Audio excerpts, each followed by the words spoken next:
آپ کے مفتی طارق مسعود سپیچز کو سبسکرائب کریں۔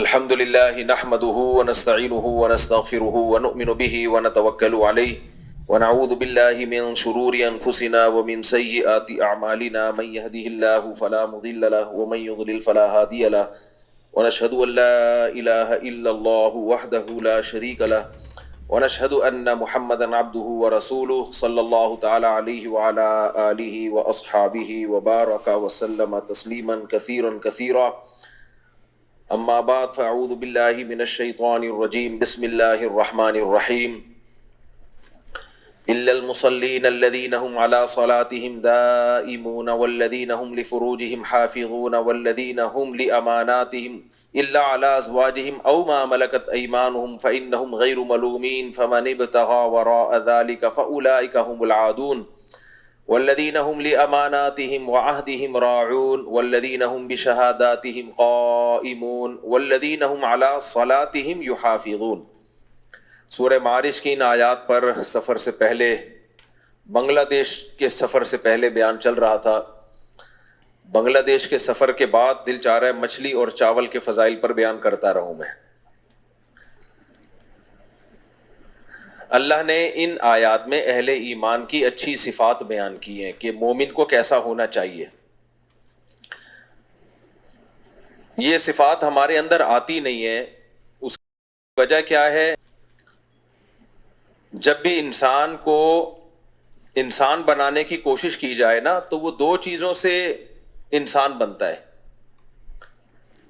بار بار میں ایک مثال دیتا ہوں کہ دیکھیں جانور کی جو زندگی ہے نا وہ ایک ٹریک پہ ہوتی ہے، وہ اس ٹریک سے کبھی بھی نہیں ہٹتا۔ ایک ٹریک ہے اس کا، اسی راستے پہ چلتا رہتا ہے، اخلاقیات اس کا شعبہ ہے ہی نہیں۔ انسان کی زندگی میں اچھے برے ہوتے ہیں، اچھے اخلاق والے بھی، برے اخلاق والے بھی، چور بھی، ایماندار بھی، اور وفادار بھی، بے وفا بھی، شکر گزار بھی، ناشکرے بھی۔ اور انسان جب سے پیدا ہوتا ہے نا اسی وقت سے خواہشات سے لڑنا شروع ہو جاتا ہے۔ وہ جب سے پیدا ہوتا ہے، جب تک وہ ماں کے پیٹ میں ہوتا ہے اس کی کوئی خواہش نہیں ہوتی۔ تبھی کبھی ماں کے پیٹ سے بچے کے چیخنے چلانے کی آوازیں نہیں آتی ہیں، اس وقت تک اس کی کوئی خواہش نہیں۔ جیسے ہی وہ مارکیٹ میں آیا، دنیا کی مارکیٹ میں آیا، وہ کیسا چیخنا شروع کرتا ہے نا، وہ وہیں سے رونا شروع کر دیتا ہے۔ پھر اسی وقت اس کو چپ کرانے کی کوشش کی جاتی ہے۔ تھوڑا سا بڑا ہوتا ہے، شور شرابہ کرتا ہے، مائیں جھولا لے کے ہلاتی ہیں تو خوش ہو جاتا ہے، وہی چلو بھائی انجوائے کر رہا ہوں اب میں لائف کو۔ بچے کیسے گھننے ہوتے ہیں آپ نے دیکھا ہوگا، ذرا ذرا سی باتوں پہ روتے ہیں، پھر ان کو ہم چپ کراتے ہیں، کوئی شکلیں بنا رہے ہوتے ہیں تو ہنسنے لگتے ہیں۔ کیا مطلب؟ بچہ بھی بور ہوتا ہے، اس کو جھولا دو گے تو انجوائے کرے گا، وہ سمجھے گا لو بھائی کچھ ہو رہا ہے۔ نہیں جھولا دو گے روئے گا، اس کا مطلب اس کے دل میں خواہش پیدا ہو رہی ہے، تو وہ خواہش پوری کیسے ہوگی؟ جھولا دینے سے۔ اس سے وہ خوش ہونا شروع ہو جائے گا، اس کی خواہشات پوری ہوتی ہیں۔ بھوک لگتی ہے تو چیختا چلاتا ہے، ماں جب اس کو فیڈ کراتی ہے تو چپ ہو جاتا ہے، آرام سے سو جاتا ہے۔ اسی طرح بچے کی جب نیند پوری نہیں ہوتی چڑچڑا ہو جاتا ہے، کیونکہ اس کو نیند آ رہی ہوتی ہے۔ تو دیکھو اسی وقت سے انسان میں کیا پیدا ہو گئی؟ خواہشات۔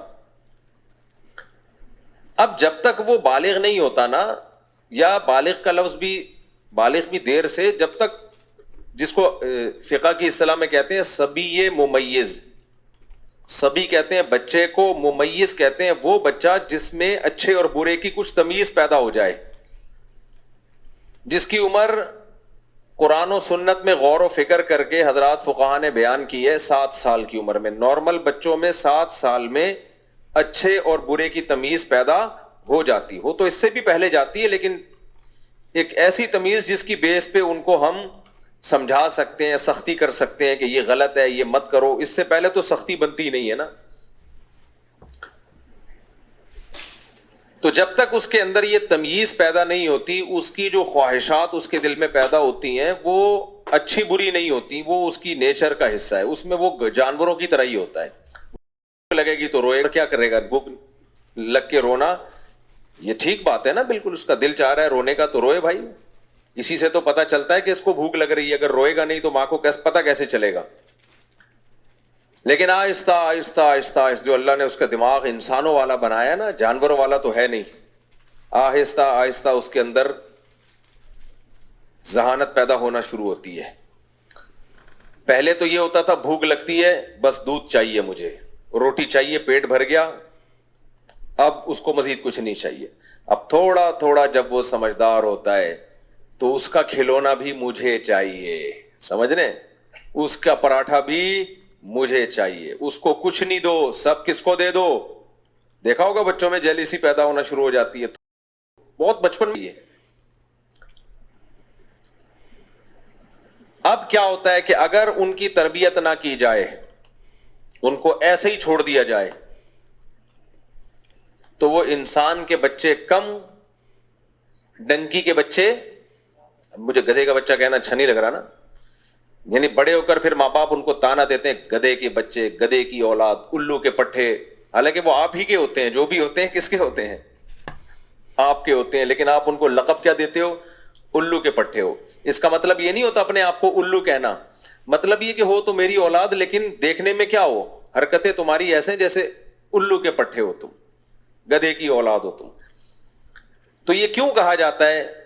بھائی اس کے اندر ایثار نہیں ہے، قربانی کا جواب، وہ سب کو سب سے لینا چاہ رہا ہے. بعض دفعہ بڑا چھوٹے پہ ظلم کرنا شروع کر دیتا ہے، بلا وجہ اپنی دھونس جمانا شروع کر دیتا ہے، چھوٹا بڑے کو رسپیکٹ نہیں دے رہا ہوتا، وغیرہ وغیرہ. یہ ساری اخلاقی برائیاں تھوڑا سا بچہ سمجھدار ہو اس کے اندر یہ پیدا ہونا شروع ہو جاتی ہیں. اس وقت سے اس کو دو قسم کی گائیڈنس کی ضرورت شروع ہو جاتی ہے. دو قسم کی گائیڈنس. ایک گائیڈنس جس کو عربی میں کہتے ہیں اراءۃ الطریق، اور ایک جس کو عربی میں اصطلاح میں کہتے ہیں ایصال الی المطلوب. یہ کیا مطلب ہے اس کا؟ دیکھو، جب ہم اللہ سے دعا مانگتے ہیں اہدنا الصراط المستقیم، اے اللہ تو ہمیں سیدھے راستے پہ چلا، تو اس کا کیا مطلب ہے سیدھے راستے پہ چلا؟ اس کا مطلب یہ بھی بیان کیا گیا ہے سیدھا راستہ ہمیں تو دکھا، کیونکہ کافر کے پاس سیدھا راستہ نہیں ہے. جب راستے کا اس کو سیدھے راستے کا پتہ ہی نہیں ہے تو چلے گا کیسے؟ اور دوسرا مطلب اس کا یہ کہ اللہ سیدھا راستہ دکھا بھی اور سیدھے راستے پہ چلا بھی. خالی سیدھا راستہ دیکھ لینا کافی نہیں ہے. لوگوں کو پتہ ہے نماز فرض ہے، اللہ کی عبادت فرض ہے، تو کتنے لوگ پڑھتے ہیں؟ بہت سو کو تو پتہ ہی نہیں کہ کیا فرض ہے، کیا لازم ہے، کیا حلال ہے، کیا حرام ہے، جوا کھیل رہے ہیں. ایک سنگر نے مجھے بتایا کہ میں گانے بجا کے پیسے کمایا کرتا تھا ڈانس ماس کر کے، تو میں نے کہا کر لی، میں نے کہا یہ تو حرام ہے، تمہیں پتہ نہیں تھا؟ کہہ رہے ہمیں تو نہیں پتا تھا یہ ناجائز ہے. وہ ایسے خاندان میں پیدا ہوئے ان کو یہی نہیں پتا کہ یہ کیا ہے. تو میں نے کہا پھر چھوڑا کیوں؟ پھر انہیں ایک دو واقعات سنا ہے کہ کچھ ایسی چیزیں ہونے لگی تھی جو مجھے لگتا تھا کہ یہ حیا اور غیرت کے خلاف ہیں. کہہ رہے پھر مجھے خیال آیا یہ لائن ٹھیک نہیں ہے. لیکن وہ موسیقی کے آلات بھی، گار میں سنگر ڈسٹن بھی چل رہا ہے، اور کہ وہ سمجھ رہے ہیں کہ یہ پاکیزہ کمائی ہے، اس سے حج پہ جانا چاہیے ہمیں. تو گمراہی کہاں سے آتی ہے؟ آپ کو یہی نہ پتا ہو کہ صحیح کیا ہے اور غلط کیا ہے، اس سے بھی گمراہی آتی ہے. دوسرا گمراہی صحیح کا پتہ ہے لیکن آپ چل نہیں رہے. شرابی کو پتہ ہے کہ شراب بری چیز ہے لیکن چھوڑ دیتا ہے کیا؟ ہیروئنچی کو پتہ ہے ہیروئن کیا ہے، بری چیز ہے، بیڑا غرق کر دے گی میرا، لیکن پھر بھی پی رہے ہیں. تو گائیڈنس یا ہدایت میں دو چیزیں ہوتی ہیں، اراءۃ الطریق، کسی کو سیدھا راستہ دکھا دینا. تبھی تو قرآن کی بعض آیتوں میں بظاہر ٹکراؤ معلوم ہوتا ہے. ایک طرف قرآن کہتا ہے دعا اللہ سے مانگا کرو اہدنا الصراط المستقیم، اے اللہ تو ہمیں سیدھے راستے پہ چلا، یعنی ہدایت دے تو ہمیں. اور ایک طرف قرآن کہتا ہے وَهَدَيْنَاهُ النَّجْدَيْنِ، میں نے دونوں راستے کی ہدایت تمہیں دے دی ہے، سیدھا راستے کی ہدایت بھی، برے راستے کی ہدایت بھی. ادھر اللہ ہمیں کہہ رہا ہے اللہ سیدھے راستے کی ہدایت دے، ادھر اللہ کہہ رہا ہے میں نے دونوں راستوں کی ہدایت دے دی ہے. تو ظاہر ہے ہدایت کا دونوں جگہ مطلب ڈیفرنٹ ہے. ایک جگہ مطلب یہ ہے کہ دونوں راستے تو نے بتا تو دیے، غلط بھی صحیح بھی، چلایا نہیں ہے ابھی تک، تو ہم چاہتے ہیں تجھ سے تو ہمیں چلا، تو ہمیں چلا. اور جو تو نے سیدھا راستہ ہمیں بتایا ہے تو بتا دینا بھی کافی نہیں ہے، وہ ہمیں سمجھ میں بھی آ جائے. بھائی دیکھو ایک آدمی نے آپ کو بتا دیا آپ جانا چاہتے ہو حیدرآباد, اس نے بتایا یہ غلط راستہ ہے, یہ حیدرآباد نہیں جائے گا اور یہ سیدھا راستہ ہے حیدرآباد جائے گا. اتنا کافی نہیں ہے, صرف اس کے سننے کے بعد آپ سیدھے راستے پہ چلنا شروع نہیں کرو گے. اگر آپ کو اس کی بات پہ ڈاؤٹ ہے, یقین ہی نہیں آ رہا, تو بھی اس کا بتا دینا آپ کے لیے کافی نہیں ہے. وہ بتائے اور اس طرح سے بتائے, ایسے دلائل دے دے کہ آپ کو یقین آ جائے کہ واقعی یار یہ حیدرآباد کا راستہ ہے. اب اس نے بتا دیا یہ حیدرآباد کا ہے, یہ ٹھٹھا کا راستہ ہے, آپ کو جانا حیدرآباد تھا. اب آپ سوچ رہے ہو پتہ نہیں اس نے پھینکی تو نہیں ہے کہیں لمبی, جھوٹ تو نہیں بول رہا, مجھے بے وقوف تو نہیں بنا رہا, تو بتا دینا کافی ہوگا نہ. وہ دلائل سے ثابت کرے بھائی یار یہ حیدرآباد جا رہا ہے, دیکھو یہ گوگل میپ دیکھو, یہ بس کے پیچھے دیکھو حیدرآباد لکھا ہوا ہے, اس میں حیدرآباد کی کیا بسوں کے پیچھے لکھا ہوا ہوتا ہے, کراچی ٹو حیدرآباد نہیں, شاعری میری بھی ہوتی ہے نا, اس میں بہت کچھ لکھا ہوا ہوتا ہے, بھلے شاہ کی دیوانی, چل مستانی, تیرا کہیں اور ٹھکانہ نہیں, یہ سب بسوں کے پیچھے رکشوں کے پیچھے لکھا ہوا ہوتا ہے. اور کوئی جل گیا کسی نے دعا دی, ماں کی دعا جنت کی ہوا, ایک کے پیچھے لکھا ہوتا باپ کی دعا ٹریکٹر کا دھواں. تو یہ سب چیزیں بسوں کے پیچھے رکشوں کے پیچھے لکھی ہوئی ہوتی ہیں, اس سے آپ سمجھ جاؤ گے کہ یار یہ اسٹائل حیدرآبادیوں کا ہے. خیر وہ دلائل کے انبار لگا دے, تو اب کیا ہوگا, اس نے آپ کو بتا تو دیا سیدھا اور غلط, سمجھا بھی دیا, لیکن اتنا بھی کافی نہیں ہے.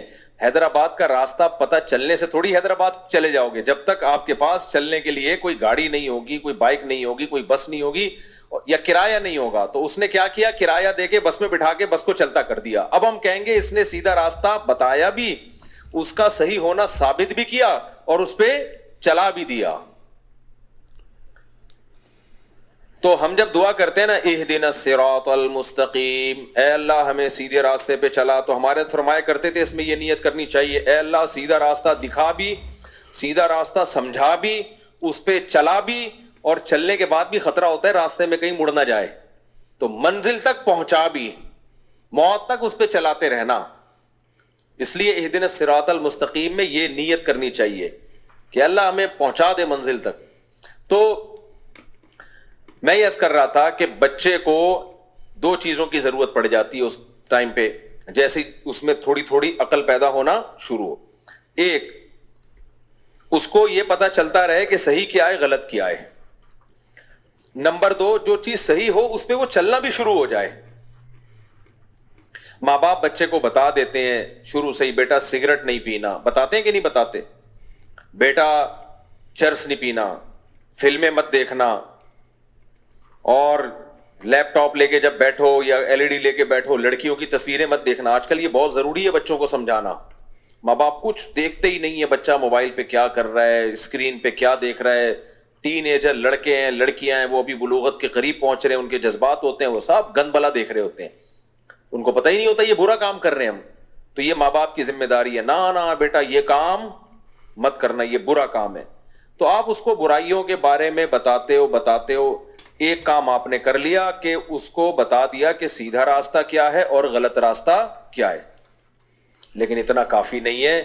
یہ تو ماں باپ پوری زندگی سمجھا کے تھک جاتے ہیں, بچے پھر بھی چرسی نکلتے ہیں, ہیروئن نکلتے ہیں, ادھر شرابیوں میں شراب پی رہا ہے, کوئی یہ کرتا ہوا پکڑا گیا, کوئی یہ کرتا ہوا پکڑا, گینگ میں پکڑے جاتے ہیں بھائی. تو گینگ بنا ہوا ہوتا ہے ڈاکوؤں کا, اس میں آپ کا بچہ پتہ چلا یہ تو وہاں بیٹھ رہا تھا. تو بتانے کے بعد اگلا کام کیا کرنا پڑے گا, سیدھے راستے پہ چلانے کے لیے اس کو موٹیویشن چاہیے. وہ موٹیویشن بہت سارے طریقوں سے ملتی ہے. اس موٹیویشن کے بہت سارے طریقے ہیں, ان میں ایک طریقہ تو یہ اس کی صحبت, کن لوگوں کے ساتھ اٹھ بیٹھ رہا ہے. سب سے پاورفل یہ ہے, آپ بچے کو کوئی نصیحت نہ کرو نا, لیکن یہ دیکھ لو کہ اس کا اٹھنا بیٹھنا کن لوگوں میں ہے. آج ماں باپ بتاتے ہیں ہمارا بچہ اچھے اسکول میں پڑھ رہا ہے, پتہ نہیں کیوں فوش فلموں میں لگ گیا, وہ پتہ نہیں کیوں وہ سگریٹ میں لگ گیا. میں کہتا ہوں آپ کا بچہ اچھے اسکول میں پڑھ رہا ہے, لیکن اس اسکول میں سارے بچے بھی اچھے آ رہے ہیں, اس کی کیا گارنٹی ہے بھائی. اسکول کے پاس کون سا ایسا معیار ہے کہ وہ یہ دیکھ کے بچے کو لے کہ یہ اچھا بچہ ہے یہ گندا بچہ ہے. وہ تو جب آئے گا آپ کے بچے کے ساتھ دوستی ہوگی, آپ کے بچے کو موبائل پہ فحش چیزیں دکھائے گا, آپ کے بچے کو کہے گا میں بھی یہ ویوز پیتا ہوں, تو بھی 2-3 سٹے لگا کے دیکھ لے, میں بھی چھپ چھپ کے سگریٹ پیتا ہوں, تو بھی پی لے, اس سے بچہ کیا ہوگا؟ خراب. اور یاد رکھو بچہ سب سے زیادہ خراب پتہ ہے کس چیز سے ہوتا ہے؟ جب کوئی بچے کو باپ کے خلاف ورغلانا شروع کر دے, بیڑا غرق بچے کا. میں نے اپنی زندگی میں دیکھا ہے, چاہے ماں ورغلائے چاہے, یہ میرا ٹاپک نہیں ہے, یہ جلدی سے پھر کے اصل ٹاپک کی طرف آتا ہوں. بچوں کی بات آ گئی تو جلدی سے کمپلیٹ کر لو. جب کوئی بچے کو کہتے نا تمہارا باپ تو فارغ آدمی ہے, تمہارے باپ سے کیا ہے, تم کیا,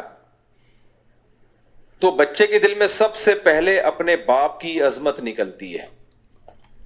کیونکہ سب سے پاورفل موٹیویشن جو بچے کے پاس ہوتی ہے نا, وہ کون سی ہے؟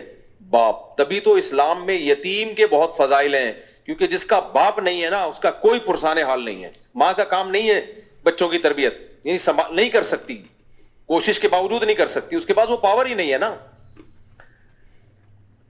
چاہت سے تھوڑی ہو جاتا ہے, پاور بھی تو ہو نا. ہم سب چاہتے ہیں سب نیک بن جائیں, تو کیا بنا لیتے ہیں؟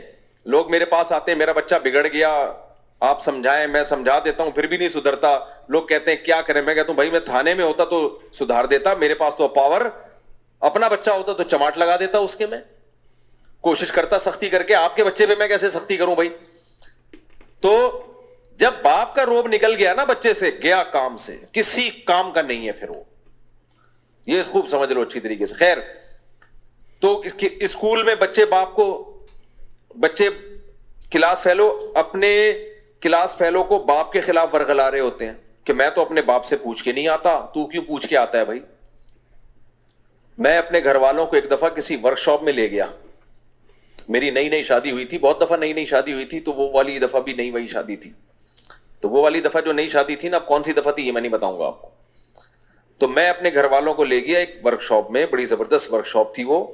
اس میں ویژن کی جو ورک شاپ اور ٹائم مینجمنٹ, وہ بہت اچھی مکسر تھی بہت ساری چیزوں کا, بہت مفید معلومات تھی. اچھا, اس ورک شاپ میں سارا ایلیٹ کلاس طبقہ تھا, جو بڑے ہائی لیول کے لوگ تھے. ہم بھی لے گئے اپنے گھر والوں کو, ہم نے کہا چلو ہم بھی کچھ سیکھ لیں, گھر والے بھی کچھ سیکھ لیں. میری نیت سیکھنے کے لیے کوئی عمر کی قید نہیں ہے, نہ اس کے لیے مفتی عالم, جس کو جو چیز جہاں سے مل رہی ہے لے لو. یہ جو آدمی ناک میں مکھی بٹھالتے ہیں نا کہ میں چونکہ اب کچھ بن گیا ہوں مجھے سیکھنے کی ضرورت نہیں ہے, تو سمجھ لو اس کا اسی دن سے زوال شروع ہو گیا. تو اب کیا ہوا کہ گھر والوں نے بتایا کہ خاتون بیٹھی بھی تھی اسی ورک شاپ میں, اور کہنے لگی آپ کا تعارف اور ہے, آپ کیسے آنا ہوا, آپ کون ہیں؟ انہوں نے بتایا بھائی ہم مفتی صاحب کے گھر والے ہیں.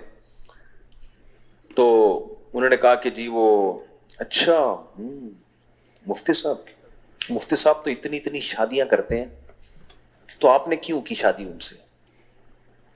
بھئی تمہیں کیا تکلیف ہے, جب ہو گئی تو خوشی مناؤ, ہونے سے پہلے یہ باتیں اچھی لگتی ہیں, تو خیریت آپ نے کیوں؟ بھائی وہ میرے ماں باپ نے کر دی اور میں خوش ہوں, مجھے کوئی اعتراض نہیں, پھر بھی کیوں؟ اچھا خیر. دوسرا, آپ جب اپنے گھر سے کہیں جاتی ہیں تو ہسبینڈ کی اجازت سے جاتی ہیں؟ جی ہم تو خاندانی لوگ ہیں جی, اپنے شوہر سے پوچھ کے ہی کہیں جاتے ہیں, ہم تو نہیں جاتے. وہ بالکل یہ اسٹائل میں نا, پھر گھر والوں نے بھی بتایا کہ وہ اس طرح سے سمجھے, کچھ میرا اپنا اسٹائل ہے کیونکہ مجھے پتا ہوتا ہے یہ والی خواتین اس طرح سے ہی سمجھا رہی ہوتی ہیں. ہم تو نہیں جاتی, میں تو نہیں جاتی, میں نے تو آج تک کبھی نہیں بتایا اپنے ہسبینڈ کو میں کس وقت کہاں جا رہی ہوں. بھائی کیا کر رہی ہے بھائی, تو کیوں میرے گھر والوں کو باغی بنا رہی ہے؟ کہ ہم تو نہیں جاتے اپنے ہسبینڈ کو بتا کے, ہماری تو اپنی مرضی, جب منہ اٹھائے جہاں چلے جائیں. اچھا اب شادی چونکہ نہیں ہوئی ہے تو نئے کو خطر بگاڑنا آسان ہوتا ہے, جب ایک ماحول میں انسان ایڈجسٹ ہو جائے نا تو پھر تو پتا ہے بھائی ان کا خاندانی پرمپرا ہی یہی ہے. تو خیر مجھے پتا چل گیا, تو میں نے بتایا, میں نے کہا یہ جو اس ڈیزائن کی خواتین ہوتی ہیں نا جو یوں کر کے ٹھش پش کر کے, ان کا نہ شوہر سے کوئی ریلیشن ہوتا ہے نہ بھائیوں سے کوئی ریلیشن ہوتا ہے. خیر میں نے کور کر لیا, اس کے اللہ کا شکر ہے نقصان ہوا نہیں. لیکن یہ کیا ہے, آپ کے گھنٹوں کے بیانات ایک طرف, آپ کے درس ایک طرف, لیکن جتنا آپ کو آپ کا جو کلاس فیلو ہے یا آپ کے ساتھ جو آپ کا دوست ہے یا کسی بھی جگہ آپ کا ہم سفر ہے, کیونکہ اس کا لیول اور آپ کا لیول سیم ہوتا ہے, سمجھ رہے ہیں نا, بھائی میں اگر سمجھاؤں گا تو اگلا کیا کہے گا کہ ان کا تو کام ہی سمجھانا ہے, اچھی باتیں کرنا. ابا کا کام نصیحتیں کرنا, اماں کا کام نصیحتیں کرنا, شوہر کا کام اپنے حقوق بتانا. اصل بات عورت کہے گی یہ کرے گی جو میری فرینڈ ہے. اصل یہ علوم کس کے پاس ہیں؟ علوم ان کے پاس ہیں. اسی طرح گھر میں باپ کی نصیحت ہو, ماں کی نصیحت ہو. اچھا میں نے پھر سوچا, میں نے کہا اس کمبخت عورت نے کتنے گھروں کو تباہ کیا ہوگا. ہونا یہ چاہیے کہ آپ اپریشیٹ کریں, ماشاءاللہ بڑی اچھی خاتون ہو, اپنے ہسبینڈ کی مرضی کے بغیر کہیں بھی نہیں جاتی. ہسبینڈ بھی کتنا اچھا ملا ہوا ہے, خود لے کے جا رہا ہے یار اپنے ساتھ. یہ نہیں دیکھ رہی کہ ہسبینڈ خود اپنے ساتھ لے کے گیا ہوا ہے کہیں. تو کہہ رہی ہم تو نہیں آتے ایسا. میں نے تو آدھی سے کم بات بتائی ہے, جو پوری بات بتاؤں تو ایسا نہ ہو آپ کے بیگمیں خراب ہو جائیں کہ ہمیں یہ تو پتہ ہی نہیں تھا ہمیں. تو اسی طرح یاد رکھو, اسکول میں بچے کو کون خراب کرتا ہے؟ ٹیچر کبھی خراب نہیں. ٹیچر تھوڑی الٹی باتیں کرتے ہیں, وہ تو اچھی اچھی باتیں ہی کریں گے. ویسے تو اب ٹیچروں نے بھی بیڑا غرق کرنا شروع کر دیا ہے, کیونکہ جب سے یہ لبرل اور سیکولرزم ہماری سوسائٹی میں آ رہا ہے نا, تو ٹیچر بھی برباد کر رہے ہیں بچوں کو. پہلے زمانے میں بچوں کو ماں باپ کے حقوق سکھائے جاتے تھے. اب چونکہ ہم گورے سے سب کچھ لے رہے ہیں, سارا مال کہاں سے آ رہا ہے؟ انگریز کے پاس سے آ رہا ہے, جس کا بیچارے کا کوئی کلچر ہی نہیں بچا. 2-3 اسٹیکر ٹائپ کی چیزیں میں نے بتاتا رہتا ہوں. تو ان کو تھوڑی ماں باپ کے حقوق کا پتہ ہے بھائی. تو اب کیا ہوتا ہے کہ وہ اس کو اس کے حقوق, مذہبی اسکالر جب نہیں سکھا رہے ماں باپ کے حقوق, تو اسکول ٹیچر کہاں سے سکھائے گا؟ مذہبی اسکالر بچیوں کو کہہ رہے ہیں بھاگ کے شادی کرو, ٹھیک ہے نا, تمہارا رائٹ ہے ساس کی خدمت نہیں کرو, تمہارا رائٹ ہے سسر کی خدمت مت کرو. ایک ابا اماں رہ گئے, تھوڑی دنوں میں ان کی خدمت بھی کیا ہونے والی ہے مارکیٹ سے شارٹ. ان کی خدمت مت کرو, تم اپنی انڈیویجول لائف ہے تمہاری. شوہر تو ویسے ہی بیچارہ بہت پرانے زمانے سے ہی اس کی خدمت کا کانسیپٹ ختم ہو چکا ہے. تو اب آہستہ آہستہ ساری خدمتیں مارکیٹ سے شارٹ. خود ٹیچر کا احترام نہیں بتا رہا ہے. کمال کی بات یہ ہے, یونیورسٹیوں میں سکھایا جا رہا ہے ٹیچر کا احترام. ٹیچر آ رہا ہے, کھڑے ہونا جائز نہیں ہے. ایک چیز رہ گئی تھی یونیورسٹیوں میں کہ پروفیسر صاحب آ رہے ہیں تو آپ کھڑے ہو جائیں, استقبال کریں, یار ٹیچر ہے. وہ بھی مارکیٹ سے کیا ہو گیا, وہ بھی شارٹ. تو نہ ٹیچر رہے گا, وہ ٹیچر ملازم بن جائے گا, اس کا کام ہے آپ کو پڑھانا, تنخواہ لینا. وہ خدمت گزار ہے آپ کا. بھائی خدمت کے درجات ہوتے ہیں. ٹیچنگ ایسی خدمت ہے جس میں اس کو سرونٹ نہیں کہا جائے گا کہ آپ کا نوکر ہے. ایک مقدس علم دے رہا ہے بھیا آپ کو, مقدس پیشہ ہے. تو اس کو ایسے تو خدمت باپ بھی کر رہا ہوتا ہے بچوں کی, تو کیا خانسامہ بن جائے گا وہ؟ دیکھو ہر خدمت گزار سرونٹ نہیں ہوتا. ماں بچے کی خدمت کرتی ہے, جتنی ماسی خدمت نہیں کرتی نا گھر میں, ماں اس سے زیادہ بچے کی خدمت کر رہی ہوتی ہے. دنیا میں کسی نے کسی کی اتنی خدمت نہیں کی ہے جتنی خدمت ماں کرتی ہے بچے کی. تو کیا ماں کو سرونٹ کہا جائے گا؟ سرونٹ وہ ہوتا ہے جو چھوٹا ہو کے آپ کی خدمت کرے, جو آپ سے اونچے درجے کا ہو یا آپ کے لیول کا ہو. وہ خدمت کرنے سے سرونٹ نہیں بنتا, وہ محسن بنتا ہے, آپ کا پر احسان کرنے والا بنتا ہے. سمجھتے ہو گے نہیں سمجھتے؟ تو باپ جتنی خدمت کرے گا ملازم نہیں ہوگا, اس کے احسانات. ماں جتنی خدمت کرے گی آپ اس کے احسانات کے بوجھ کے نیچے دبتے چلے جاؤ گے. نوکر جتنی خدمت کرے گا احسان نہیں ہوگا, اس کو خدمت کہا جائے گا. اب میرے شاگرد واگرد میری اگر کبھی خدمت کرتے ہیں نا, تو میں یہ نہیں کہتا آپ کا مجھ پر بڑا احسان ہے, نا. حضرت فرماتے تھے کہ اپنی حیثیت کو کبھی بھی تواضع میں گرانا نہیں چاہیے. ہمارے حضرت نا خامخواہ کا تکلف ان میں نہیں تھا. تواضع نہیں ہوتی بلا وجہ کی خامخواہ کی تواضع, میں خاکسار, میں حقیر فقیر, یہ نہیں تھا حضرت میں. سمجھ رہے ہو کہ نہیں سمجھ رہے؟ یہ تکلفات کو ہم نے تواضع کا نام دے دیا. موضوع چینج ہوتا رہتا ہے لیکن علمی باتیں آتی ہیں, دل چاہتا ہے پارسل کر دوں یار. آج کل تواضع کس کو سمجھا جاتا ہے؟ عاجزی کس کو؟ ہر وقت انسان زمین میں گڑا رہے, عاجز, خاکسار, پلید. صحیح ہے نا؟ عاجز یہ تواضع کی صورت ہے, شکل ہے. یہ حقیقت میں تواضع نہیں ہے. اصل میں تواضع اور تکبر یہ دل کی کیفیات کا نام ہے. اس کے اثرات انسان کی باڈی پہ ظاہر ہوتے ہیں. چونکہ ہم دل کو جانتے نہیں ہیں تو ہم ظاہری اثرات دیکھ کے اندازہ لگاتے ہیں کہ اس کے اندر تکبر ہے یا اس کے اندر تواضع. ورنہ اصل میں تواضع اور تکبر یا آپ کے, میرا ٹاپک نہ چینج ہو جائے, میں بہت زیادہ دائیں میں گھوم رہا ہوں. تو یہ کس کی کیفیت کا نام ہے؟ یہ دل کی کیفیت کا نام ہے. مثال کے طور پر ایک آدمی کو مصافحے کے لیے آپ نے ہاتھ